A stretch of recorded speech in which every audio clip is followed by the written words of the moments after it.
Orang yang mendalami la ilaha illallah secara intensif, ya, entah itu disebut kalimat sodo, bosuluk, boseloko, mbah kono pokoknya. Orang yang memahami la ilaha illallah secara intensif, itu pasti menuju ilmu hakikat. Dan menuju ilmu hakikat pasti ngalami hakikat yang khoyali. Ini ruang tenan ini. Hakikat yang apa? Khoyali. Dan hakikat yang khoyali ini mulai menipu. Ya, kalau sudah begitu ruwet. Misalnya ngeten ya. Ketika kulon moco nggih diskusi ini utai perdebatannya kali jago besi benar. Saat itu ada Sunan Bonang juga. Kamu sujud pakai apa kali jaga? Ya pakai jasad. Dari Siti benar.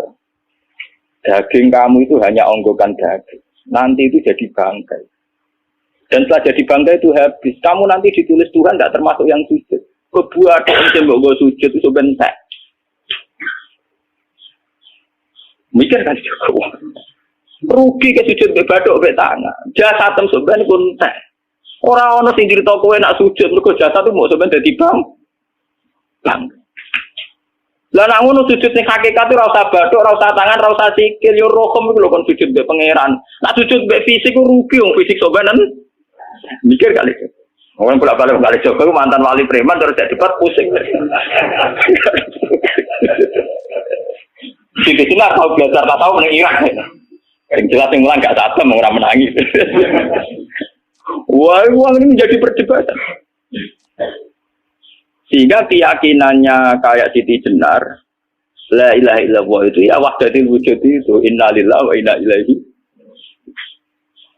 Selama ini kalau orang syariat misalnya, orang syariat itu kalau ada orang mati, misalnya Kak Ruhin mati, ini aku kan muni innalillahi wa inna ilaihi raji'un, saiki Ruhin wis mate. Mate itu balik ning penge. Itu cara wong hakikat kan salah besar. Orang mati itu tidak ada, cara ilmu hakikat dan orang mati itu tidak ada. Roh ini tersiksa di alam fisik. Jadi ruh ini tersiksa di alam fisik. Karena ketemu ning jasate ruh. Tersiksa itu. Aku apa mangane kudu kerja piring Jepang tersiksa roti. Asal roti mau tersiksa. Misalnya kiai pemangan adalah kudu pidato 2 jam bareng tersiksa. Roti kenapa? Tersiksa. Mergo ora buta mangan, ora buta ngombe, tapi gara-gara melok fisik. Paham ya? Lho itu nanti dia ketawarai ya bener. Lah kula boten. Sampeyan betul lho guru waras maksudnya nggih. Artinya waras secara akademik karena ada referensi, ada marojek, ya. Waras secara hakikat. Kulo nu mau merasake sampean wis ilmu hakikat. Artinya saya juga ngalami ilmu hakikat. Lan ketika ini sekarang hikam, wong ora tau muka safar rasa jadi ulama. Terus entah sekian detik ulama itu harus pernah muka safar. Biar merasakan ilmu nopo ada. Tapi ilmu hakikat itu bisa dilogikakan sebelum sampean sampai secara musyahadah. Paling enggak bisa sampai secara logika. Manusia itu mulai Nabi Adam sampai sekarang itu kan punya roh. Dan roh itu tidak makhluk. Ya, roh itu tidak makhluk. Ketika roh itu diletakkan di jasad, dia itu tersiksa. Karena ketika dia ke jasad fisik, namanya mengalami keterpisahan dengan yang abadi. Dia ini yang jasad fisik, tersiksa. Karena dia harus di alam yang kasat mata, alam multi. Tersiksa. Ketika dia tersiksa, melok ruhin, akhirnya dia mangan, kangelan, akhirnya lesu, mangan. Padahal roh gak butuh mangan, perlu dicatat, roh gak butuh. Ora butuh gunung kidul barang kan ora butuh rapi. Paham kan? Ora butuh cinta, ora butuh pegatan, ora butuh macam-macam. Paham? Tapi karena dia nempel jasad sing butuh mangan, butuh rabi, butuh wedoan macam-macam. Akhirnya roh tersiksa. Suatu saat kalau roh ini dalam bahasa manusia mati, ini dalam bahasa manusia mati. Ini hakikatnya roh itu tidak mati, dia kembali ke habitatnya. Ini disebut innalillah. Kita ini dari awal ya dengan Allah. Wa inna ilaihi juga kemudian nanti kita pasti kembali ke Allah. Dan itu diyakini betul oleh orang wahdatul wujud. Jadi kalau roh mati itu ya tidak ada mati. Roh sekarang itu kembali karena sudah lama mengalami keterpisahan mergo melok fisik-fisik dari ono kerja dasinan, ono nggo proposal lan ruwet roh ku melok. Paham itu? Kita di roh ku napa melok roh. Lah roh ya tersiksa aku ora butuh mangan, ora butuh proposal bocah ngalor. Itu tersiksa. Makanya dalam cerita-cerita Jalaluddin Rumi yang otentik di kitab-kitab begitu. Ketika beliau mau meninggal, muridnya itu nangis. Dari Jalaluddin Rumi, kamu jangan nangisi saya ini mau pesta perkawinan. kamu tidak merasakan penyesalan saya. Saya ini lama menyesal karena harus hidup bersama kamu. Terus saya ini tersiksa karena ngalami alam yang rusak, yang fana. Alam yang fana. Harusnya roh saya itu di alam abadi, bukan di sini. Maka jangan tangisi kematian saya. Kematian saya adalah kembalinya roh ke habitatnya. Semenjak itu kematian dianggap malam perkawinan. Karena roh kembali.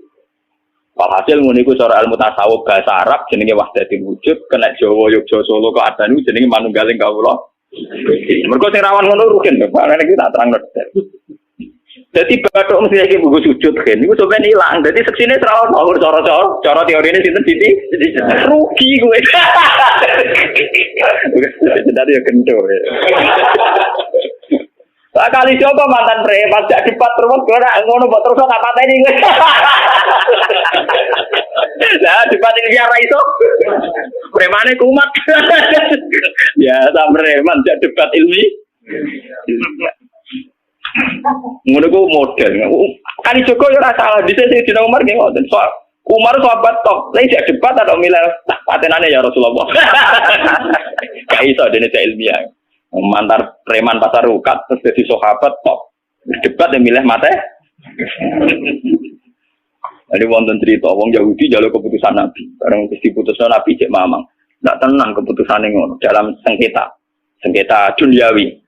Bariku takok ya Ali aku mau sowan ning Nabi Muhammad dikai keputusan Nabi mamang cara kowe pilih sampai Ali dikai keputusan persis kanjeng Nabi cek mamang meneh takok Umar. Kok marah kok mau singgone Muhammad, singgone Ali, kayak keputusan kok mamang mar. Cara kowe piye? Urusan duit. Enteni itu. Entah dia melepuh buat apa? Uang diputus Nabi ora mar. Buat mati. Awe. Mereka mantan apa? Cara mantan intelektual kan ya wajar nggak uji kok percaya Nabi. Kan bareng cara Ali ya gak percaya wis kandhani. Ora percaya ali tenan. Lah ora bapatene. Ya wajar wong Yahudi kok percaya Nabi, nak percaya ora gitu Yahudi Muslim. Lah ali itu Gusdur. Ali Gusdur ra beda piye tentang ali nyen ngoten watake ngoten. Nasibe padha. Ali itu ilmuwan yang jadi presiden gak sukses. Sing niru Gusdur. Mergo ning dinggo negara wong pinter mimpin ra sukses. Wong pinter gampang maklumi. Lah misalnya kita jadi kiai wong pinter, kayak santri ini pacaran, maksud jangan ada cerita besok. Wah ruwet, terus malah dalil dinalina tubuh syahwat ninan. Iya bodoh tanpa pelaturan lah. Paham ya, ruwet tau. Mana jogeman, dia kiai pinter teman-teman itu jogeman. Jadi biasa, wae ono syariate sithik-sithik. Sing kemana ono santri pacaran tersinggung, ono santri nakal tersinggung, sing ono rasane lha dunya ono napa? Jadi nak meguru kula nu urusan ilmu semi hakikat. Mon gitu. Sehingga kayak Siti Jenar, cara pandang Siti Jenar itu masuk betul ning gone pemikiran para santrinya. Kados Ki Ageng Pengging siapa masuk betul karena masuk akal. Cara mereka napa? Betapa ndak ada artinya fisik ini. Nah, kalau semua fisik ini tidak ada artinya, kemudian yang ada artinya itu roh, perjalanan apa? Perjalanan roh, sehingga diartikan inna lillah wa inna ilaihi raji'un. Inna sholati wa nusuki wa mahyaya wa mamati ku lillah. Lah kemudian sekarang sampean tak tanya misalnya ini latihan ilmu hakikat. Wa mahyaya lan penguripan ingsun. Kalau ingsun itu artinya fisik atau jasad, itu keliru besar karena jasad tidak pernah hidup. Yang hidup itu roh. Paham ya? Sekarang artinya wama mati itu apa? Kematian ingsun. Kalau roh itu tidak pernah mati, berarti kematian roh adalah keterpisahan dengan yang agung atau yang abadi. Dan semuanya itu lillahi rabbil alamin. Sehingga mereka mengatakan kematian itu satu pesta. Mengenai kasus Bilal ditakoi, ya Bilal, ketika murid-muridnya nangis bergapai mati, Bilal dia seneng aja. Badan nalkal akhibah Muhammad dan wakhisbah. Gak nak mati malah senang loh ketemu kekasihku.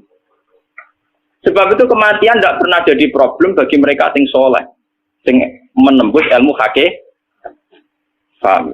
Tapi ilmu hakikat kayak ini itu yang diyakini Siti Jenar, diyakini Jalaluddin Rumi, diyakini para wali-wali wahdatul wujud. Dulu Syekh Husain sinten Al-Halsab. Itu kemudian melahirkan prahara syariat. Prahara apa? Syariat. Sebab itu Wali Songo, oke Siti Jenar benar dalam filosofinya, tapi harus dibunuh. Karena menjadi prahara syariat.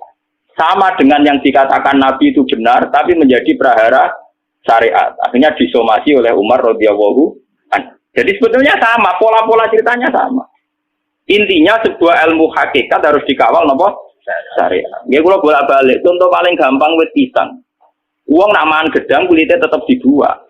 Tapi umpama gedang dari awal ora usah kulit, ras itu jadi gedang. Paham nggih? Meskipun kon ape dipangan ya dibuat. Tapi kita tidak bisa membayangkan pisang dari awal tanpa apa? Mbah kekeringan, mbah bosok, mbah ras itu jadi apa? Pisang. Terus pentingnya syariat lagi begini, makanya penting ngaji wali-wali syariat yang pinter kabeh Sunan Kudus, kabeh Sunan Bonang. Andai kan tidak ada syariat itu dunia pun mesti rusak. Contoh paling gampang masalah pornografi, porno aksi. Jadi jelas aja omongi ngono ibu ngakak-ngakak deh. Dari pangeran wis pirsa, kowe nek klambi pangeran ora tentu ya rasa klambenan. Wong ora ana gunane. Kalau yang paling penting ku nazarullah, kenapa kowe klambenan barang, wong kowe klambenan ora pangeran tetep pirsa. Nyatane di jenar nak mulang nggih coba ana. Klambenan lah intine napa? Ini ada nabi Sunan Bonang. Nah, aku percaya kabeh nazarullah, ora usah napa? Klambenan. Tetapi teori ora usah klambenan iki dienggo tenan. Mulane nek pas wiridan aliran sesat ciri utama. Kira klambenan tenan. Lah ruwet to. Lho iki tenan iki cerita. Iki pentingnya ngaji nggih. Ben sampean ngerti variasi riwayat kemudian kita orang syariat harus kayak apa, kemudian kenapa menjadi aliran wahdatil wujud. Nah terus kita ini ya, kita ini kan orang syariat. Memang kalau manung syariat itu akeh kok sampean-sampean siji mesti ra kramat. Modele ora ada duwe bingung, ruwet. Urip wong syariat lho apa? Dineng bojo wedi, dineng tangga wedi, pengaruhe menurun. Pancen orang syariat itu banyak kriminal tauhidnya itu memang jelas. Melani kiai-kiai fakir nak ketemu kiai-kiai sing setengah jalan peti mergo iso nebak atine. Dene meriang nang. Sing kiai ora tau salat keramat padahal ngambungan wong. Sing dino salat pas waktu kok ora tau keramat. Wong ape buah utang tanggane iku keramat apane? Sing kono ngawur-ngawur son-sowan pirang. Meriang wong syariat ngadepi wong hakikat napa? Mulane jogeman dadi wong syariat ngono iku bahaya. Tak kula mboten ngarah. Sampai dadi wong syariat sing ora keramat. Bahaya sekali itu bagi perjalanan agak. Kalau sering ketemu kiai-kiai yang terkenal keramat di juaduk tiang-tiang hakikat. Si tantang kocok-kocok kalau wani, nah tantang aku tetap rawani kok. Mikir deh. Karena orang yang sama-sama ke jalur hakikat tetap punya alamat, tetap wonten sima diuji menasaris. Cara pandangnya mesti sama. Kalau nanti ketemu murid, ya artinya yang ikut aliran Siti Jenar. Dia ada sholat, ada apa, hidup di satu tempat gitu. Padahal dia bisa baca Ihya. Dulu pernah mondok di Mekah, pernah di Irak. Ya meresahkan para kiai.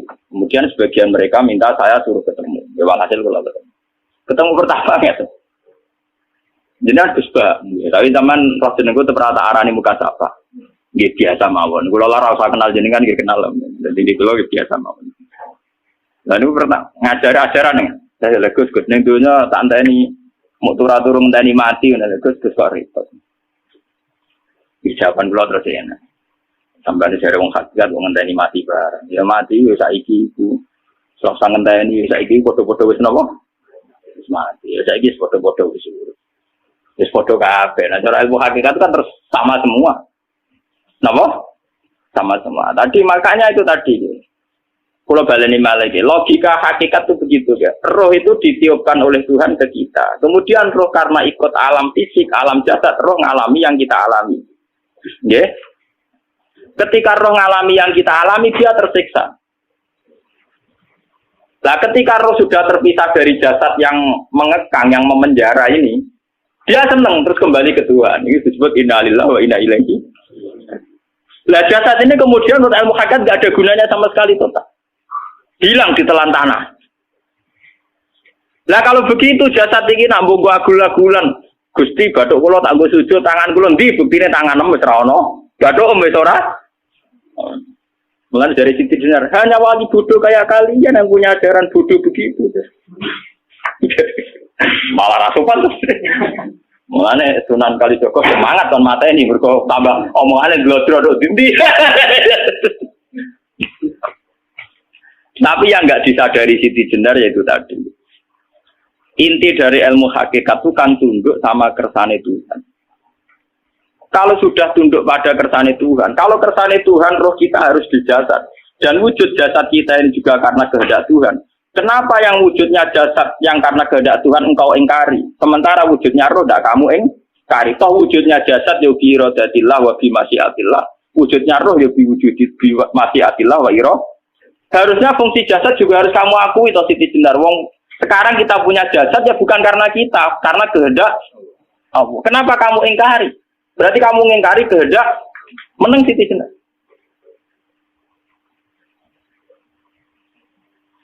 Makanya hakikat yang pertama saya itu pasti khayal. Lah Siti Jenar itu hakikatnya baru yang sampai khayal itu.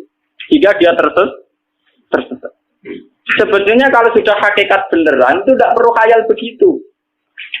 Artinya tidak perlu khayal jasad kita yang senajan ora ana gunane ini. Tetap ya wae wujudnya karena kehendak Allah. Juga kita harus terima. Apapun kekurangannya, apapun kenaifannya, ironisnya harus kita terima. Ini sebagai bentuk penerimaan kita pada masyiatil. Begitu juga keadaan roh kita sebagai penerimaan atas masyiatil. Meskipun ada teori-teori roh yang lebih valid. Lebih valid misalnya begini. Kanjeng Nabi itu suatu saat ininya terputus karena perang Uhud. Itu Kanjeng Nabi dia dolanan dirijine ini. Napa cara napa jari jemari ini Nabi putus. Dia dolanan. Jadi Nabi sendiri kadang sering ngajarkan ilmu hakikat. Hal lagi illa usbun udmiyat wa fi sabilillahi ma labibu. Kowe ora trimo fisik, bentuk fisik jari jemari sing ditebir berdarah. Tapi nak kowe fi sabilillah ayo wis balik ning habitatem. Jika kenapa para sahabat itu ketika dicincang, ketika putus tangannya, putus kakinya, sahabat yang usul ke ilmu hakikat itu malah senang. Karena jasad kita ini kan ila sabilillah menuju jalan Tuhan. Sekali dia sudah terluka fisabilillah itu sudah menemukan formatnya. Cara teori Cina bisa menemukan formasinya. Paham gitu? Orang kok malah ngeluh itu berarti goblok nak ngeluh, paham tak? Paham ini apa? Jadi, makanya Nabi ngertikan ya itu sudah ketemu formatnya. Ketika rohnya para syuhada nanti kembali ke Tuhan ya ketemu formatnya lagi. Itu disebut wala taqulu lima yuqtalu fi sabilillahi. Dia tidak mati sesuai formasi awal, yaitu roh kembali ke Tuhan dan jasad ikut mengawal. Nah itu Nabi kadang ya pakai ilmu hakikat begitu. Mulane kula bolak-balik matur, kula nunggis mulai umur 20 tahun napa pinten. Kula ngasih nggih gadah penyakit dan ekstrim penyakit saya. Sampai saat ini kula nak ngobatno ndak lebih 50% nggih karena saya tetap berpikir. Misalnya cara syariat kan berobat, tapi cara hakikat apa betul keberadaan saya di alam ini penting sehingga aku kepengen urip tak bela-belani ngantek anda atusan juta. Jangan-jangan penting mati ikuti bang uripku. Lah nak ngono lha apa tak bela-belani ngantek atusan juta. Jadi misalnya kita berobat ya mau ya cari nabi kan berobat ya berobat. Pokoknya kita Islam masih mau geruduk kadang orang paham.